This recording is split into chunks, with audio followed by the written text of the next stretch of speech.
Hey guys, it's Inigo.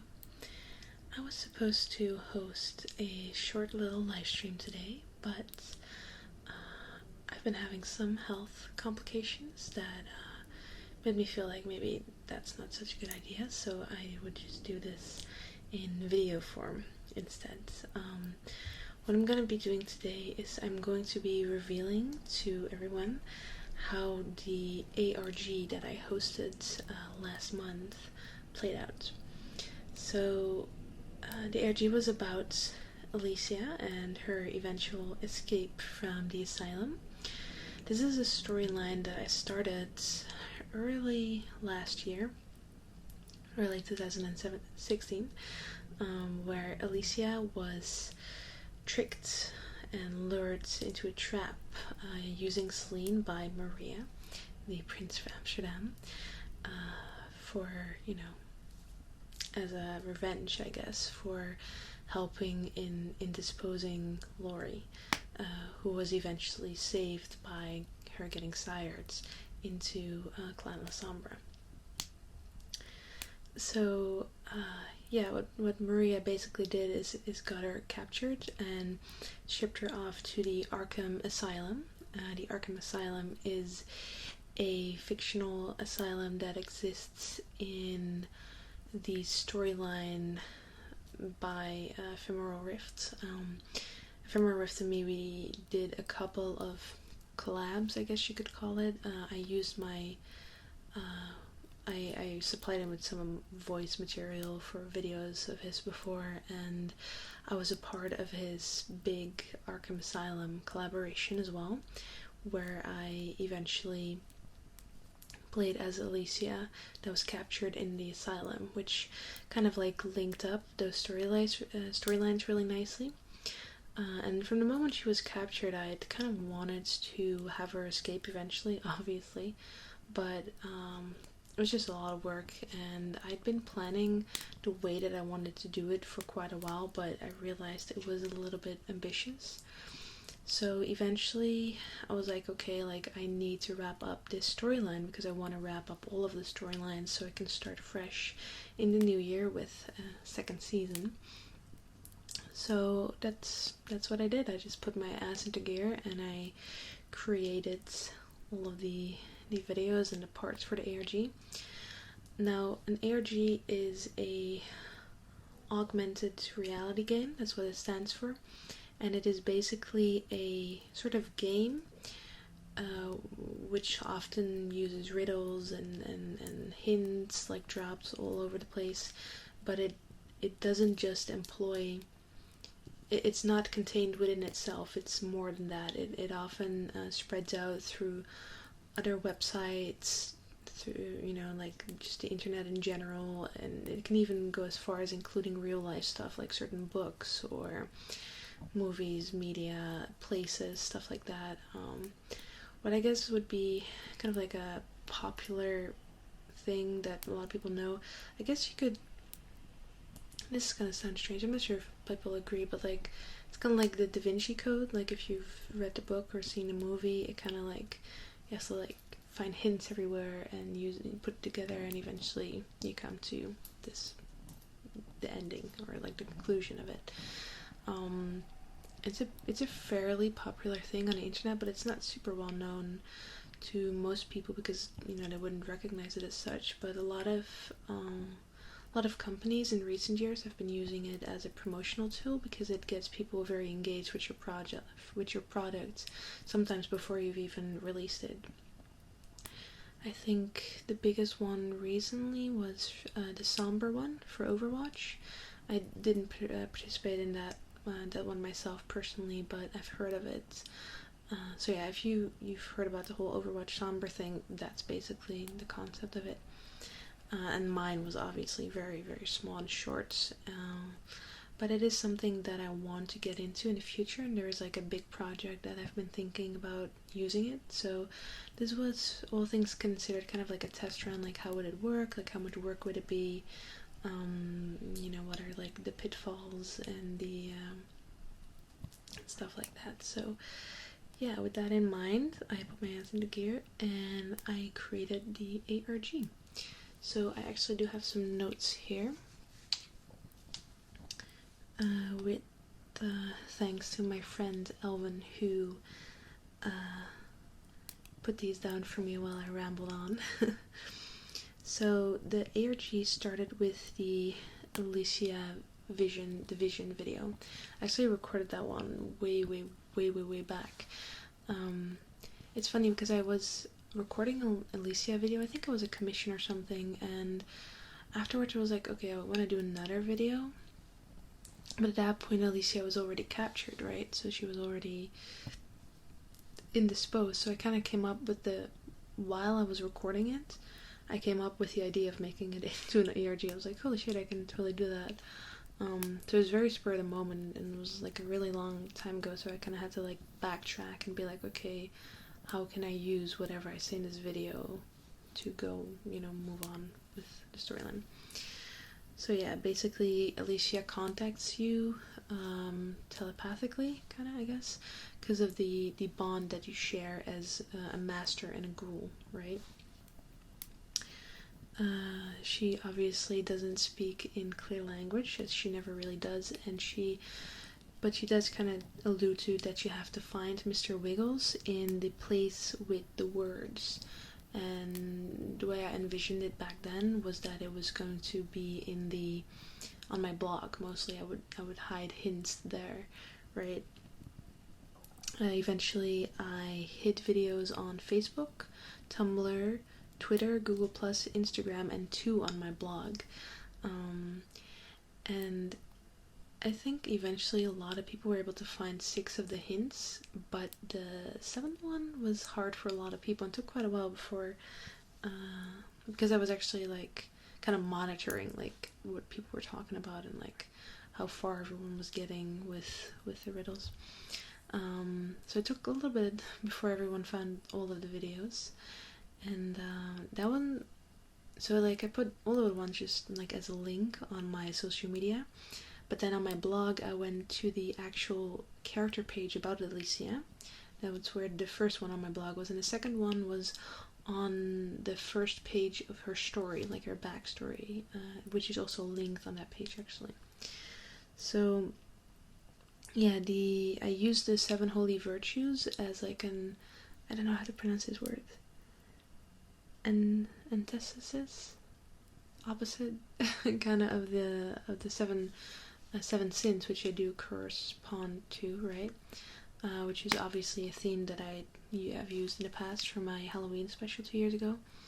But it's also just a concept that I really have always loved. I've always been fascinated with the 7 deadly sins and the 7 holy virtues. So I use that for the riddles. They were just short videos, short 1-minute video with a riddle, and every riddle corresponded to a Vampire the Masquerade Bloodlines character, and I chose that specifically because of that's basically how I got into Vampire the Masquerade Bloodlines. Well, into Vampire the Masquerade through Vampire the Masquerade Bloodlines, and that's how I got into the universe, and that's kind of what started off my interest for it, and that's how my channel evolved into all these characters and storylines. So I wanted to like keep it with the origin. And I also know that a lot of people that watch my videos have found me through their interest in Vampire the Masquerade or the World of Darkness.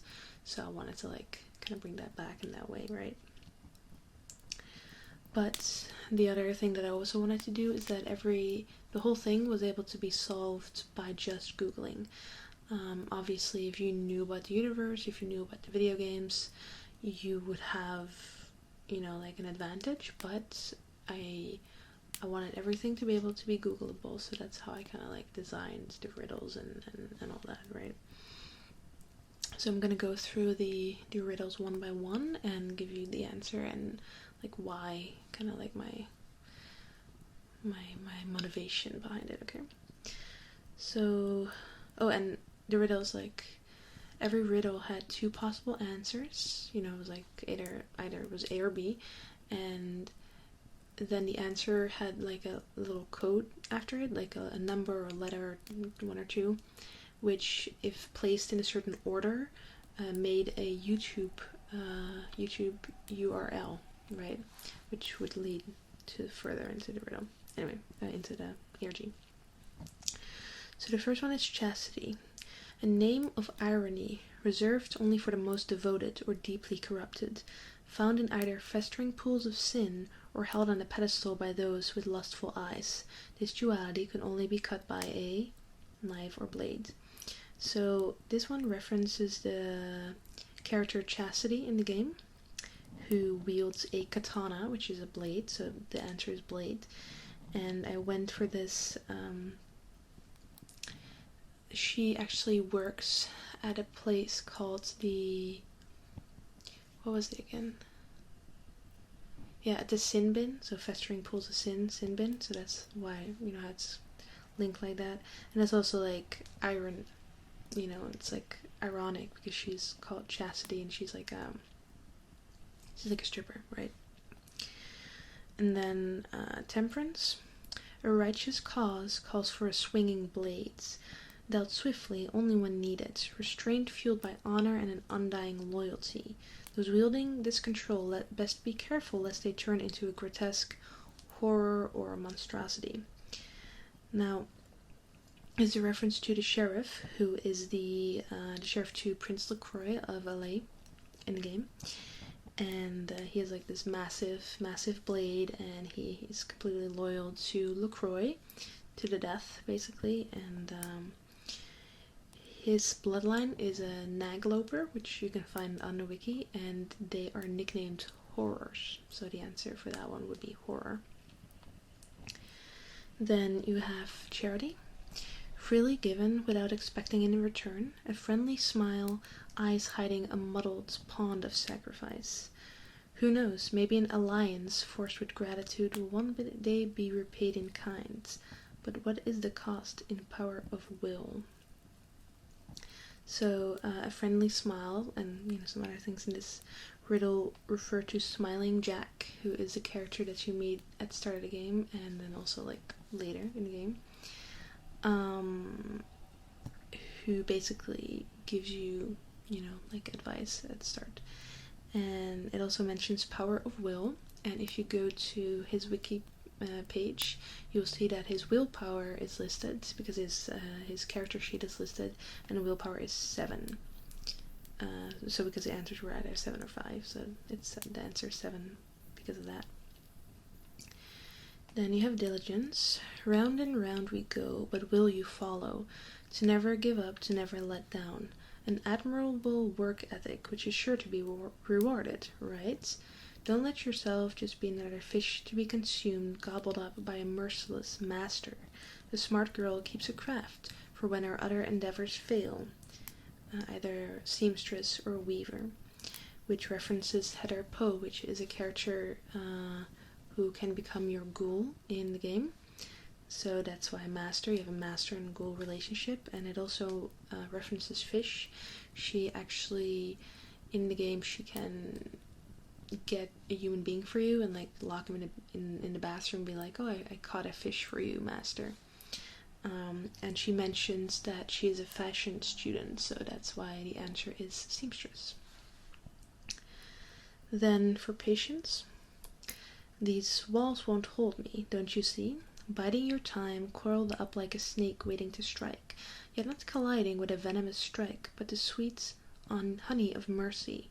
These are the ingredients to create sturdy constructs, loyal servants made of flesh or stone. Now this is a reference to Maximilian Strauss, the Tremere, what do you call that? The leader of a chantry. The name escapes me at the moment. I'll probably think of it the moment I shut my camera off. But he has you actually fight off a gargoyle, which is actually a bloodline. It's actually a vampiric bloodline and not just like a different supernatural creature or whatever.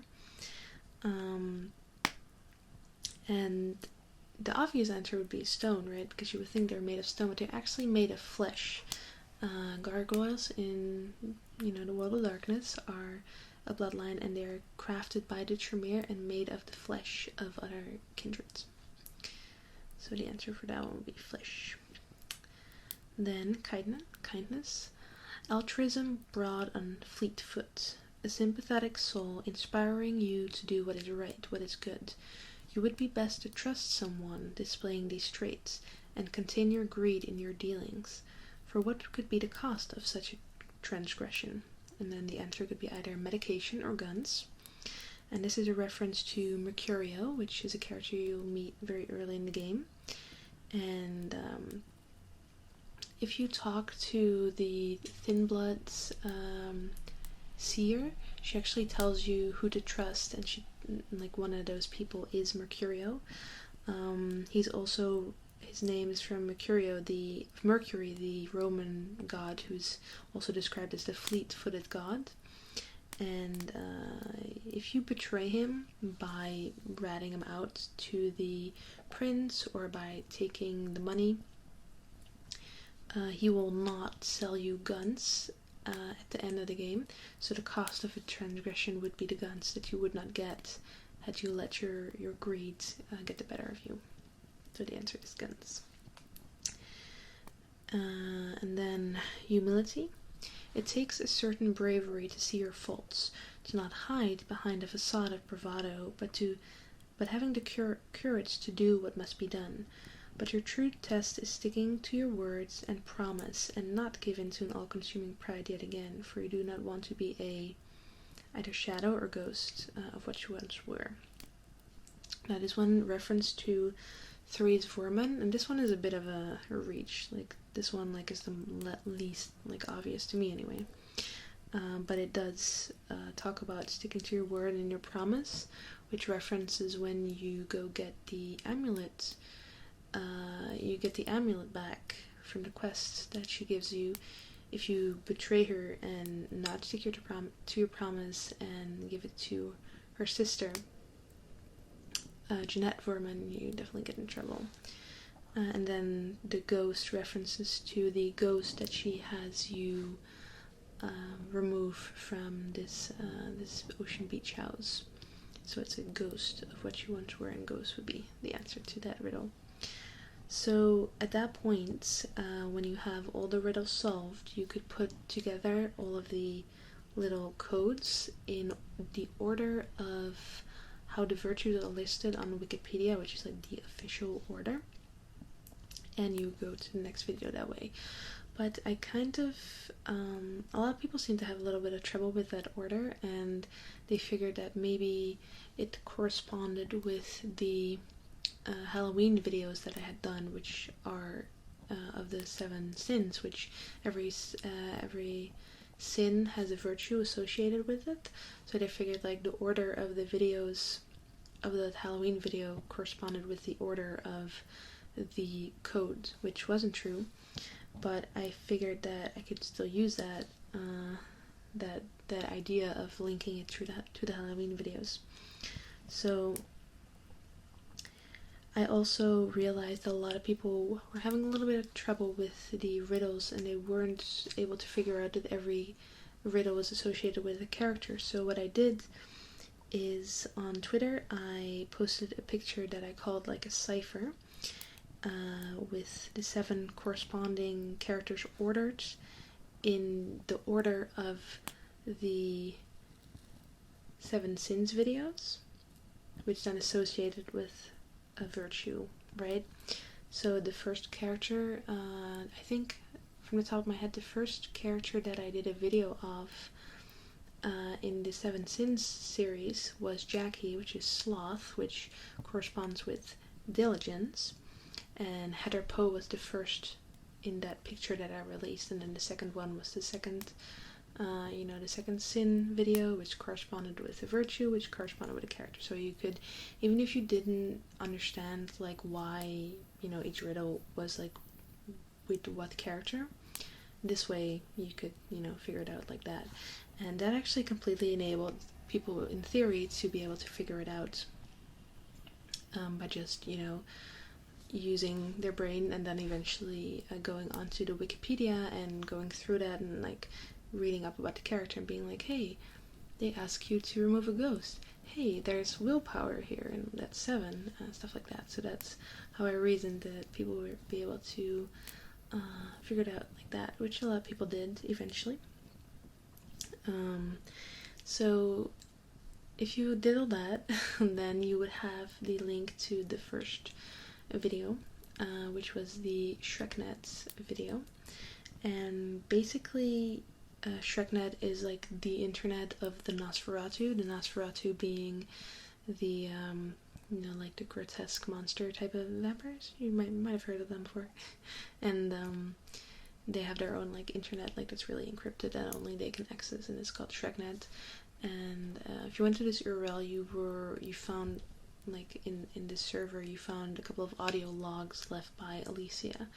And the biggest hint drop in that video was that to go to the place where we first met. Now, at this point, like just finding the ShrekNet video was like already winning. Like everyone who got there in the first week, they, they're gonna be given a reward this month. And but this was like the bonus objective kind of. So it said to go to the place where we first met, which is the first Alicia video that I ever did. And if you went to the description of that video, I linked a new link in there, which linked to the video where you actually eventually found Mr. Wiggles, right? And then you met up with Mr. Wiggles, and then eventually, and this was all private, these are all unlisted links, obviously, that I'm talking about. And the first one who got to the Mr. Wiggles video, that person will get like a free commission as a prize for being there first. And eventually, after a week and a half, I started slowly releasing all of the private videos, and so everyone could kind of see all of the content that they missed if they hadn't figured out the ARG or just didn't have the time. So it was in order. It was the Vision video that I started out with. Then it had 7 unlisted videos scattered on my social media, which eventually you could solve the riddle and get a ShrekNet audio log, a bunch of audio logs, and then you were able to go through the Mr. Wiggles video. And after that, it was all just public, because you eventually went with Mr. Wiggles to go to the asylum, find Alicia, and then Mr. Wiggles helped her escape, and like she met you being all bloodied up. And then the last video is your true reward, which is being sired by our favorite Malkavian. So yeah, that is the ARG. I hope that everyone who played had a good time. I know that a lot of people, did, because they told me about it, and it really made me happy to see everyone so engaged with it and so interested in the storyline and the riddles and stuff like that. So I do want to thank everyone so much for playing. It definitely also taught me a lot about designing ARGs, where my mistakes were and stuff like that, so that's very helpful as well. And yeah, I hope you liked the content, I hope you liked the video, I hope you liked the escape and eventually being sired and having Alicia back to cause undoubtedly a lot more mayhem in the future. So yeah, if you do have any questions, let me know. I hope I did a good job at explaining everything. I know I'm not the best at that sometimes, but yeah, that was that. I hope you're doing well, and thank you so much for watching.